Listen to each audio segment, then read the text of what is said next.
Bismillahirrahmanirrahim. Assalamualaikum warahmatullahi wabarakatuh. Selamat pagi anak-anakku sekalian. Minggu ini kita sudah berada dalam pertemuan kelima dalam pembelajaran daring. Untuk belajar daring, kita memang membutuhkan keterampilan untuk membagi waktu dengan baik. Jangan sampai waktu kita terbuang sia-sia karena terlena oleh berbagai macam hiburan yang sudah tersedia dengan instan di depan kita. Semoga waktu kita bisa lebih bermanfaat jika kita mengisinya dengan membantu orang tua di rumah atau mengisinya dengan berbagai kegiatan ibadah yang biasanya tidak bisa kita lakukan. Semoga kalian para peserta didik dapat mengikuti pembelajaran daring ini dengan baik sehingga materi dapat tersampaikan kepada kalian dan kalian pun dapat mengikuti latihan-latihan di rumah dengan baik. Jangan lupa luruskan niat kita belajar karena Allah, karena belajar adalah salah satu bentuk ibadah dan mudah-mudahan dapat mengantarkan kita menuju surganya.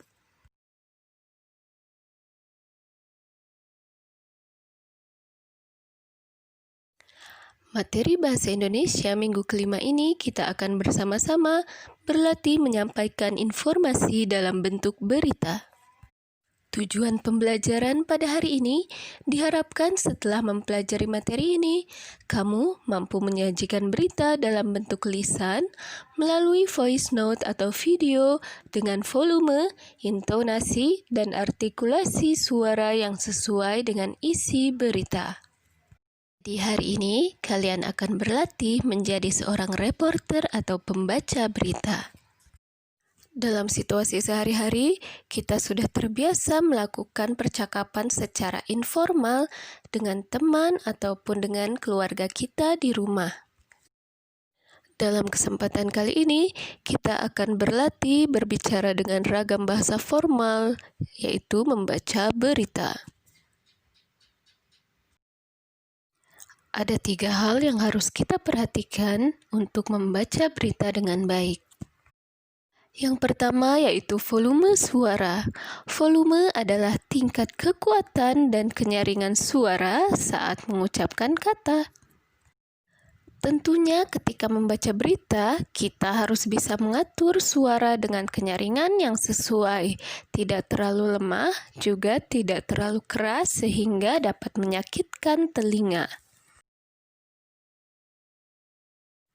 Hal yang kedua yang harus diperhatikan ialah intonasi. Intonasi disebut juga lagu kalimat.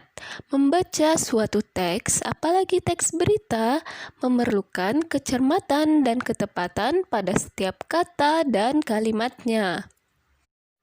Kamu harus bisa memilih kata atau kalimat mana yang disuarakan dengan penekanan keras, lemah, ataupun lembut. Intonasi suara dapat kita sesuaikan dengan jenis berita yang kita bacakan.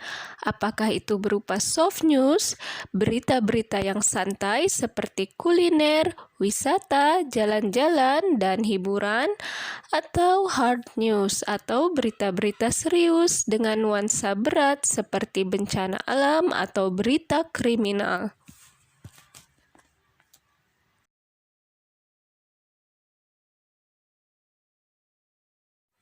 Berikut ini adalah contoh dari soft news dan hard news.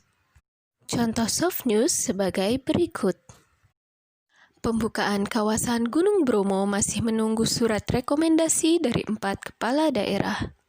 Kawasan Taman Nasional Bromo Tengger Semeru terletak di 4 wilayah, yakni Kabupaten Malang, Kabupaten Probolinggo, Kabupaten Pasuruan, dan Kabupaten Lumajang.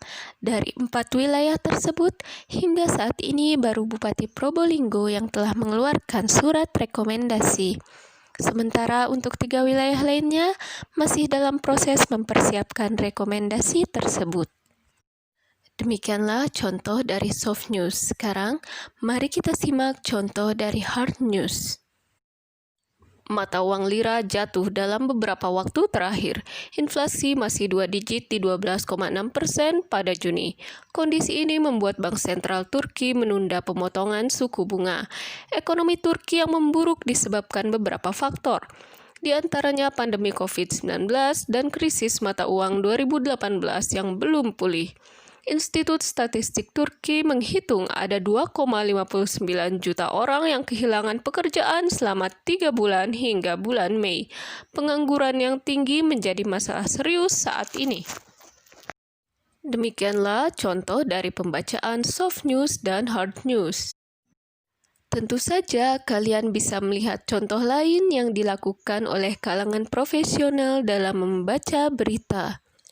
Tayangan yang dapat kalian contoh telah disediakan di dalam deskripsi di bawah ini. Silakan kalian klik linknya untuk dipelajari lebih lanjut. Ketiga yang harus diperhatikan yaitu artikulasi. Artikulasi yaitu proses pembentukan bunyi atau pengucapan kata. Kata harus diucapkan dengan jelas sesuai lafalnya. Misalnya kejelasan perbedaan huruf E ketika mengucapkan bebek, esok, dan emas. Harus terdengar perbedaannya. Juga ketika mengucapkan huruf F pada maaf, aktif, atau kreatif harus terdengar jelas dan berbeda dengan huruf P.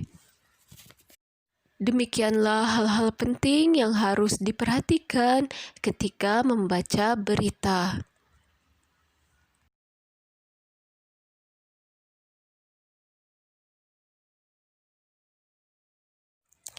Latihan yang harus kalian lakukan di rumah yaitu sebagai berikut.